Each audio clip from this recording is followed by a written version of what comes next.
Welcome to Cryptid Crossroads 505. I'm Larry. And I'm Vince, Welcome to the show. where we talk all things cryptid, Sasquatch, aliens, hauntings. and anything paranormal you would like to share with us. You can reach us at cryptidcrossroads505@gmail.com. So settle in, open your mind, and enjoy the show.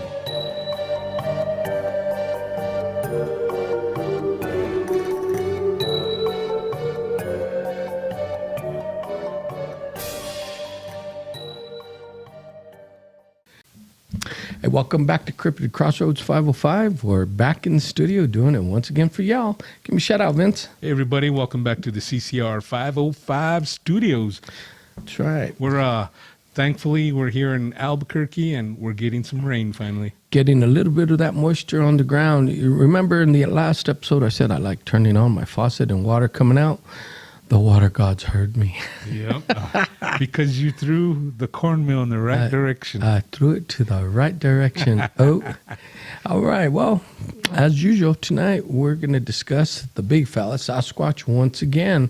I think we're going to touch base a little bit on the latest episode of Expedition Bigfoot, which happens to be the best one so far. Right. He saw it before me because of my work schedule, and he told me, watch it. I don't want to ruin anything, Right. but I watched it, and it was definitely a good one. I liked it. It definitely was. I mean, this single episode, it beats any series about Bigfoot that I've ever seen. Right. It's good. We'll see what tomorrow brings for the finale. Because we're all about the proof, and I mean, of course, you can't say definitively.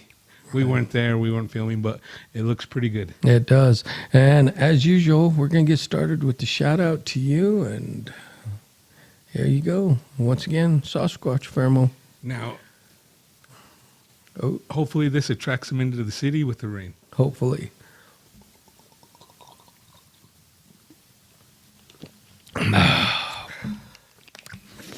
Yep.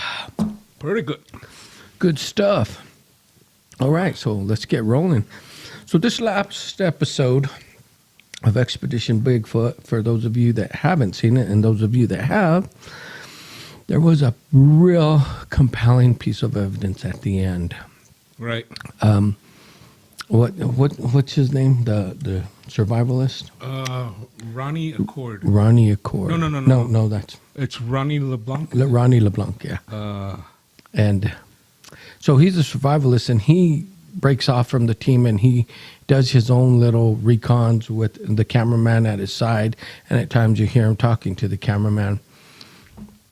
Well, he was scanning the mountainside, and he got, to me, is really good video of, it was a dark figure. It stood up, and it walked away. Russell Accord. Russell Accord, there you go. Yeah, and if you're familiar with the series, he does this quite often where he'll set up like on a ridge or a hillside, Right. and he'll watch across the valley into the following ridge. Right. He likes to take the high points so that he could see everything Right, down and below. in earlier episodes, he's caught stuff. Do you remember when he was using the thermal and something was stalking the elk? Right. Well, when the elk were, spotted it, it just kind of disappeared and took off. It did. But this is in broad daylight. Right.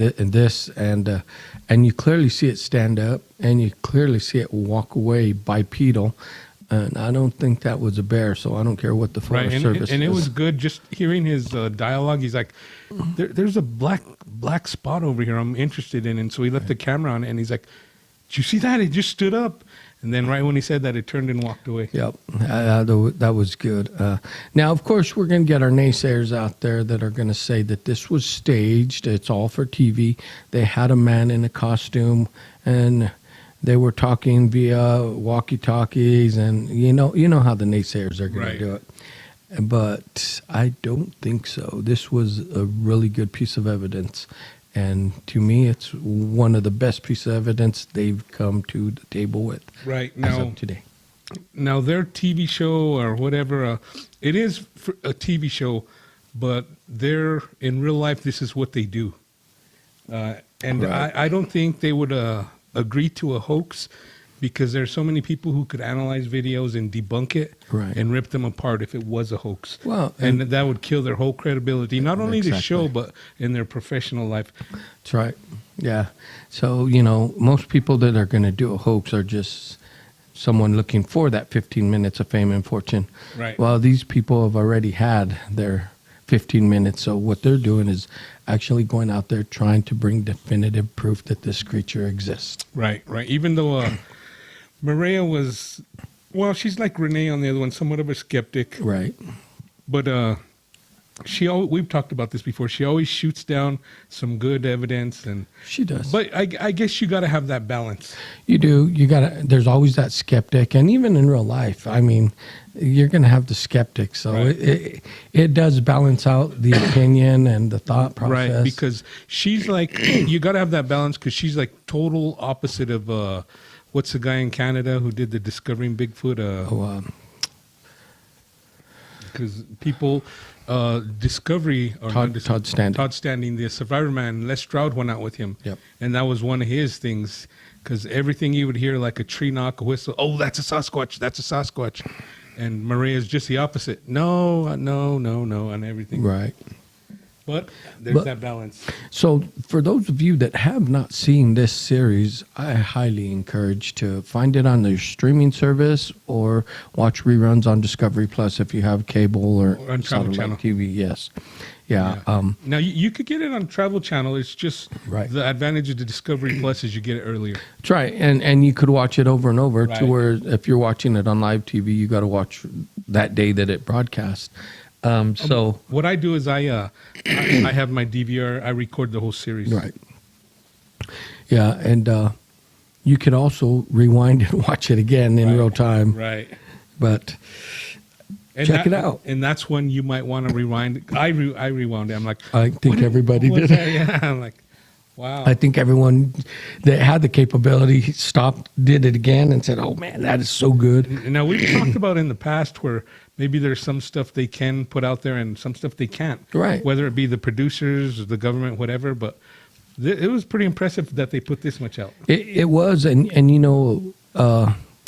Lee Stroud is the one that had said that his producers, they're like, "Don't you dare mention it," because he has actually good stories and some good footage of him being shadowed by some of these creatures. And The one you just mentioned where he's being shadowed? Yes. Now, it's hard to find. I saw it, but I haven't been able to find it again. And whether it be like YouTube taking it down or whatever, it's funny how some of this stuff out there just comes down. I'll tell you where you can find it. If you have Amazon Prime, that whole series is still available to stream, and I would suggest that one as well. And it's just one series, one season dedicated to Lee Stroud, Survivor Man Bigfoot. Yeah. And there's some good stories that he tells. He gives the whole rundown and says why the network didn't want to bring that in. And, they were just paranoid. They're like, they didn't want to, I guess they didn't want to be known as the major network that is bringing this type of entertainment to you. Right. And, you got to realize everything television is entertainment. But for some reason, this is a touchy subject. It is. Just like the alien stuff. I don't know if you watch Ancient Aliens or Right. UFO Declassified. A lot of people still want to remain anonymous. Yeah, they do. They do. I don't know why. I mean, if this creature's out there, we know it's out there. People know it's out there. If the government has some evidence or some footage, or maybe they've been doing research on their own, well, let us know. Right. Two heads are better than one. Right. Now, I'm pretty confident that the government does have knowledge about this. They have information because we've all heard the stories about kill teams and like now where they take over the land where they find nests. Right. Maybe a sanctuary they keep everyone out. And we've heard the story about trying to catch one to learn about the cloaking, and that's when they said they have scent glands in their thighs or whatever. Right.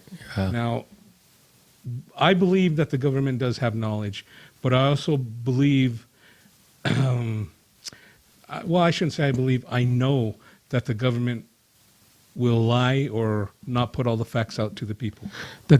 Come on, Vince. The government lie? Hey, oh, did I say that? Now, if something happens to me on the way home, you know what? I think you're right there. They know more than they're letting on.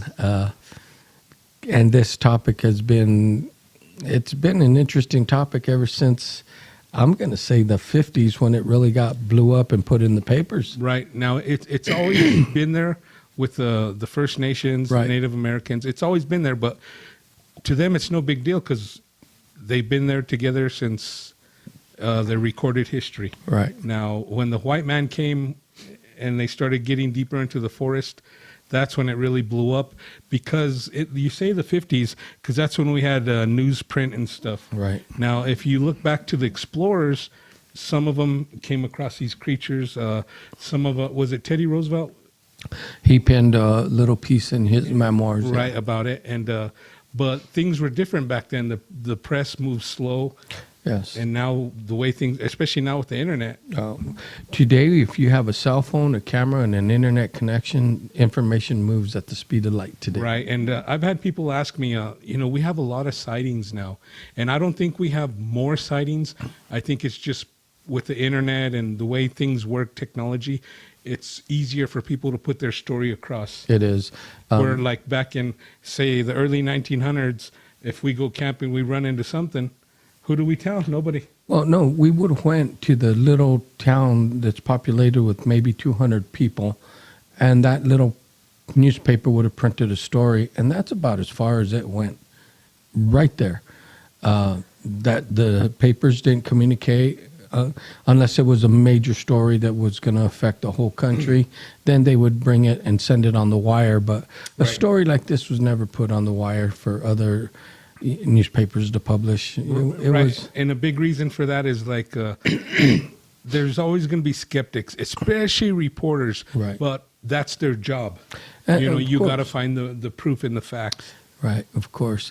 So, that being said, there are stories in these old newspapers and these old mining towns that were published about these creatures. But like I said, that's where it ended, right there with that publication. And people read it. They probably found some amusement in it. Some people probably said, that guy's crazy. He's out there digging for gold and drinking too much. But Yeah, and that's it. Some people said he's crazy, and that's why other people who have had that experience are like, oh man, they're calling him crazy already, so I won't come forward with my right, story. of course, they don't want to be known as the crazy man. Right, and I'm fine being known by that. Well, I already tell people according to my last psych eval, yeah, I'm crazy. They don't allow me in there no more. Well, then you're definitely bona fide. You're bona fide. And let's go back to another series we're watching. So this morning I was going over some of the Alaskan Killer Bigfoot, some of the ending ones, and Okay. Now that's a good series. They do get some good activity. My thing is, I had trouble with. Do you remember in the series some of the episodes, especially the last episode, where they have the fires that just like start? Okay, I didn't. I got like 2 or 3 to finish. I didn't. Oh, okay. You're not there then. Okay, no, but carry on. Yeah, no. So in these episodes, it seems like a couple of times that fires just magically start. And now when I see things like this, I'm like, okay, now is this dramatization for the series? Because now you're taking it a little too far. And they want to blame it on Nantuck, which is the Bigfoot. Right.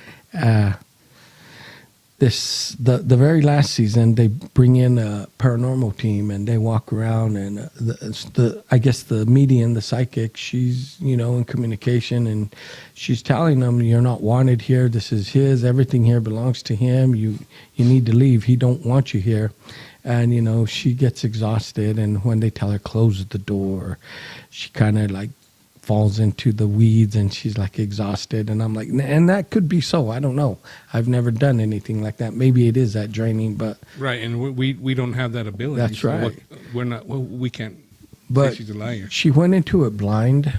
Of course, when the series filming, she told them, I don't want to know anything. I want to come in blind to see if what she picks up matches what they've been, and it did. It matched up, and she said, he's here and he don't want you here. You're not welcome here. This is his land. And as they're leaving, they built a little, let me back up a little bit. After this happened, they bring out this big old like Ghostbusters machine, and the demonologist puts all this, whatever his mixture is, and it shoots out like a fog machine.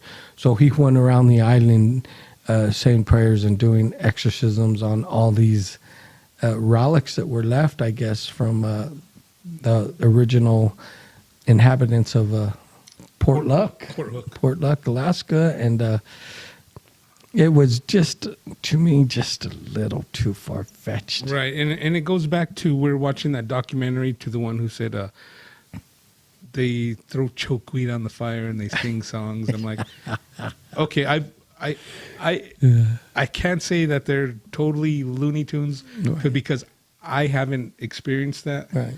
So because I haven't experienced it doesn't mean it don't happen. Right. I mean, that's, and I get it. I'm not going to say it's not true, but I did think, I'm like, this is Bigfoot. This is we've already kind of come to the conclusion that it's a blood, it's flesh and blood. It's got bone.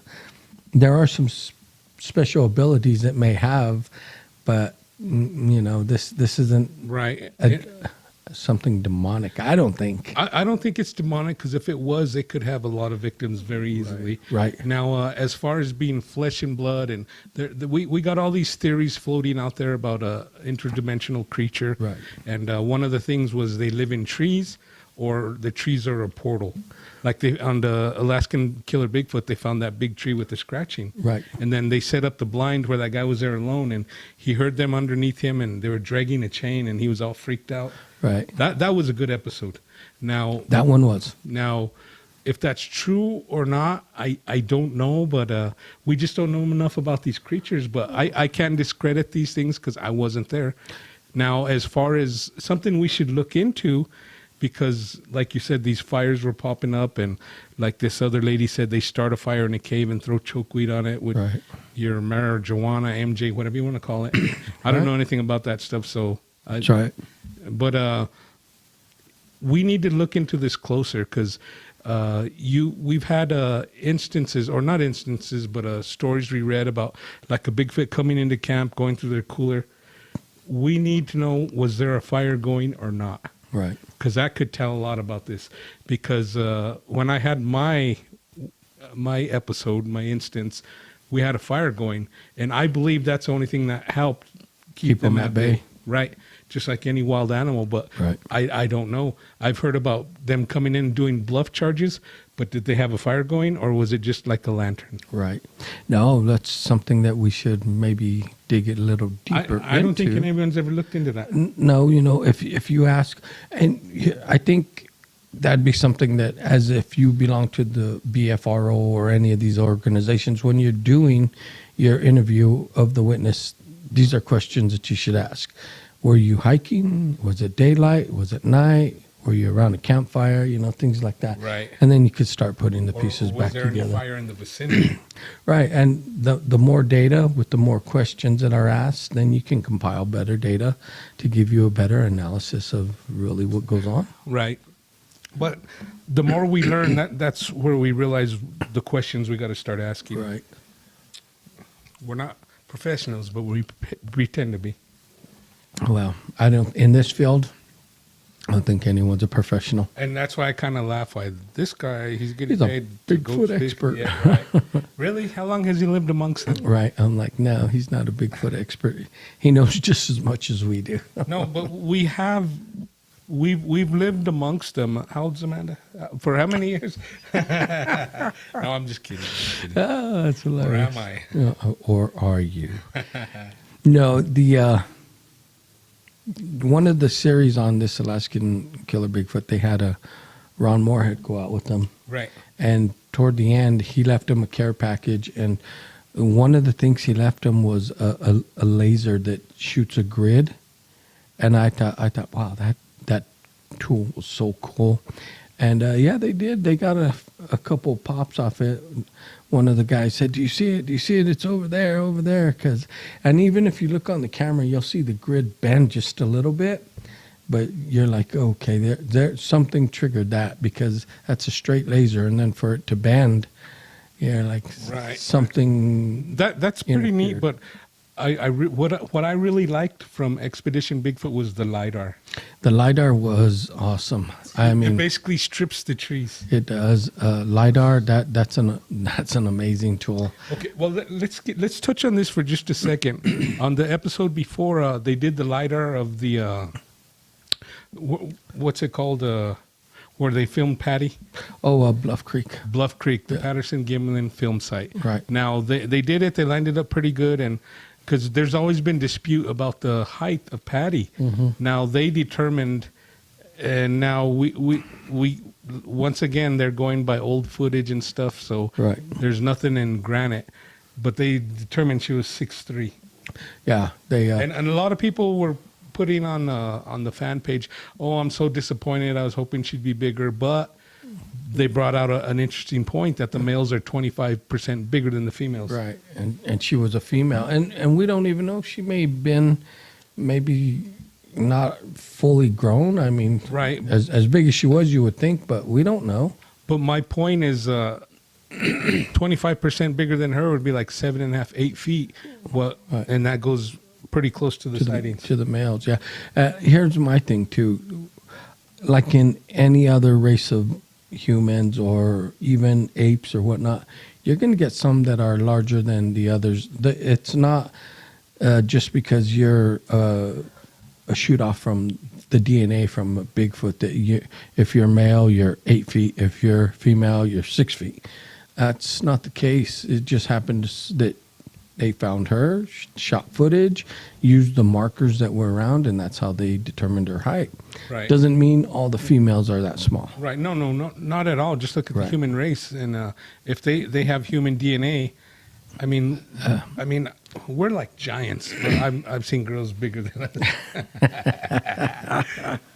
No. If you haven't seen us, we're really 4'10". 4'10" and a half. Well, he's my older brother. He's That's right. taller than me.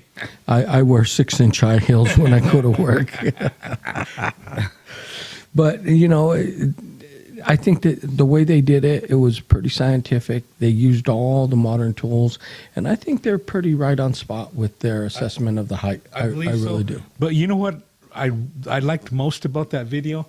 It brought something to my attention I didn't know, and I'd never seen on these analyzation videos. When she steps, how she lifts her toes. Oh, yeah. They did bring that out, and I had never noticed. I never noticed that either. And you know what? They're the first ones, because I don't think anyone's ever mentioned that. Right, because I've never heard it before. Like Everyone talks about the knee movement and the Right. gait. and the hands. And Yeah, but no one talked about how the toes came up. every step, the toes would come up. Yeah. Now, how do you fake that? You don't. How do you fake that? If you're in a suit, how do you fake that? Well, and then there again, when they were analyzing the video, they interviewed that world famous costume designer. He did the costumes for Hollywood, for Planet of the Apes and Right. all that. And he did say, to do something like that, especially back in the 60s, he said, he debunked it. He said, there's no way. Our Yeah, technology wasn't that good. He said that's a living creature. Right. Because He did. He said, like, back those days, they had basically, like, the costumes were costumes or were Like wearing a like carpet. Yeah, So like it would wearing bend. a carpet. Yeah. And what did he call it? Flexible fur or whatever? Right, That didn't flex come fur. along till like the 85s. Right. Yeah. So to kind of give it more realistic, but when he looks at that, because of the way the muscles move and everything, he said that's in his own opinion, he believes it's a real creature. Right. And is he the one who brought up the toe movement? Yes. 'Cause I was like, he obviously studied that, and you could see his eyes light up when he talked about it, because this is something that meant a lot to him, something he's really interested in. Right. No, he took his time and he went thoroughly through this because, like you said, he noticed the toes. So, he was looking close because, of course, it's his reputation that's on the line, So if you're someone that does serious work, especially for like Hollywood and that, then when you make your judgment and you put your opinion out there, you probably want to be on point if you can. If not, here comes the criticism. Right, exactly. And I think he did a really good job because he brought up he a did. point I've never heard before. I- The toes. Then yeah. to me, that's really big. Yeah, that is a big portion because who else looked at that? No one caught To that. my knowledge, I've never heard it on any analyzation video or. No, I haven't. I've never even heard it. Everyone just talks about the gait, how the knees bend and the angle and And the but- face and yeah. even like the breasts was something kind of new to me a few years ago. Right. Yeah. No. And this costume designer did talk about that. He said, to fake the breast, that would have been a feat in itself. No, I meant breasts in general. Oh. 'Cause I'm like Oh, I'm you're pure just, like snowflake. you're just now getting out into the world. Yes. Oh, you poor thing. Wait till you find one with 3. You're really in for a surprise. Well, everyone told me I need to watch Total Recall. That's hilarious. But they did a good job. I once again check out this series because I think it's the best one out there. Right now we got and we'll probably talk about this next week. Season finale coming up tomorrow. Yep, tomorrow season It's finale supposed to be the last episode for and- this season. For the season, and as far Maria put something up after the episode, they're gonna have like a roundtable discussion or something. They're gonna talk about the season, the stuff they saw. Now, what I would like to do is I would love to sit in on a discussion, no cameras, just them telling everything. That's what I would like. Cameras off, just tell me what you really saw and heard out there. Right. That would be so cool. Maybe we should go out there ourselves. Yeah. Are you man. kidding? We won't get a mile out of base camp. I'm tired here. Let's go home. Let's go back and eat.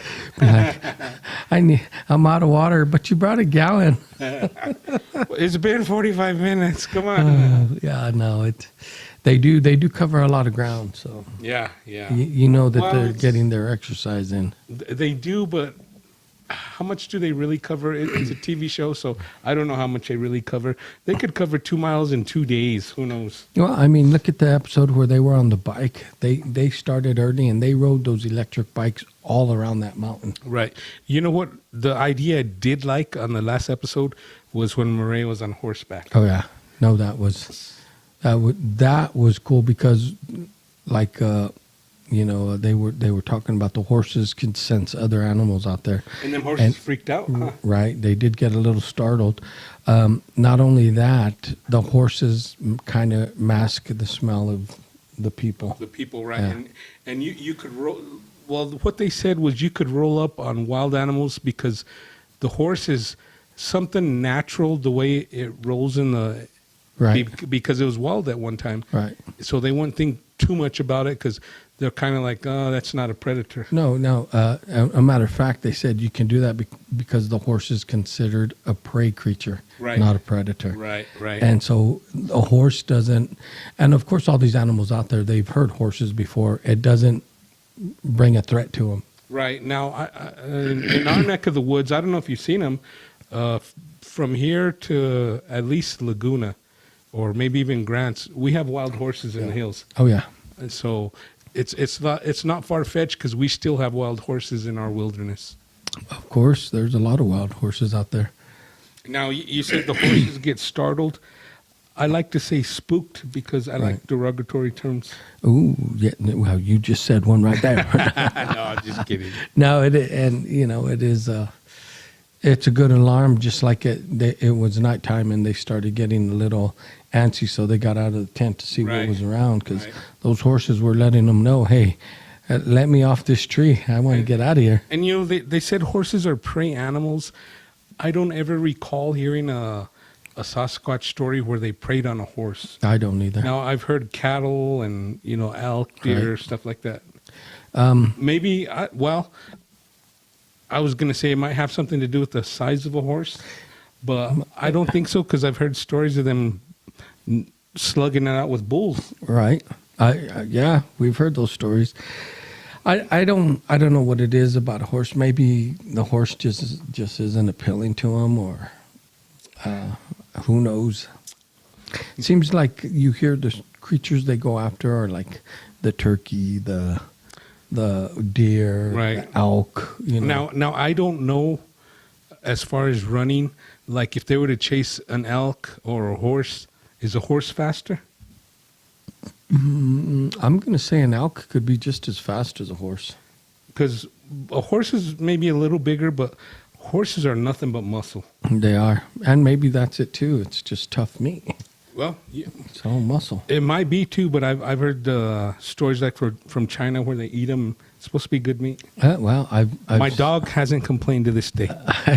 I've seen videos of people in China actually cooking horses and how they burn it at first, they clean it off, and then they cook it. And I'm like, okay, you know, people are probably like, oh my God, gross, he's eating a horse. But let's keep in mind, they eat meat. And with all those Chinese, there's a lot of people to feed. They're going to eat whatever they could get. Right, and what it boils down to is your belief system. Right. What you can and cannot eat. Right. It's just like here, we talked about that. Cats and dogs here, oh, they're like family members. They're our pets. But in other countries, they are mighty good. Right, and like we go to India where they worship cows and like yum yum yum yum. And we're like, oh, you guys are starving and you look at all these cows? You know what? I was thinking about the cows and the horseback, and I have a friend who has cows. He's from San Mateo, but man, he's just not even a real cowboy. He rides a 4-wheeler. Oh, come on now. He's a rhinestone cowboy. Is that the rhinestone? Yeah, and I'm gonna cowboy? catch shit when he hears this. Oh, okay. But but anyway, that's a shout out to him because we got refreshments later after the show because of him. Right. He makes us this tiki punch. Right. And we thank you for that. On that note, we hope you enjoyed what we brought to you tonight. We want you to think about checking out the series we were just talking about, and you make your own decision. Right. And reach out to us if you have any comments, concerns, or questions. Right. We'd love to hear from you. You know, and we appreciate you listening, but why are so many people afraid to come on the show? I talked to Tater the other day. He's ready to come back. And then we'll bring him back. Oh, that reminds me real quick. What'd you think about those footprints he sent me? Oh, man, those were good. Did the one that was deep, I blew it up as big as I Would could. you see the toes? The toes not. Did you notice all the dermal ridges from the skin? Yeah, and what I noticed was the mid-tarsal break. Yeah, and I was like... Anyway, that'll be next week or the week after, but Tater's trying to put us in contact with the person who took the pictures. Tater knows him, but this guy's kind of shy, he said. But anyway, I'm going to put him up on our Facebook page. Right. I forgot. This is my first day off. I worked last night, so I'm half asleep right now. And when we do, if we ever get to interview this gentleman, we'll put the pictures up right there. Right. And even if we don't, Tater's ready to call back, and because he follows a podcast religiously. He watches a lot of the information we tell him, like watch this, like Right. Expedition Bigfoot or whatever. Right. And, Good. He's in it. He's in it like us. So he's a good guest. He'll come back. He's one of the ones that's not scared of trolls. Right. And we're pulling him in. We're just taking him down the rabbit hole with us. Right. But his only regret is he wants to be in the studio drinking shots with us. Well, we can make that happen Someday sometime. it's going to happen. Someday it will. Anyway, thanks for listening.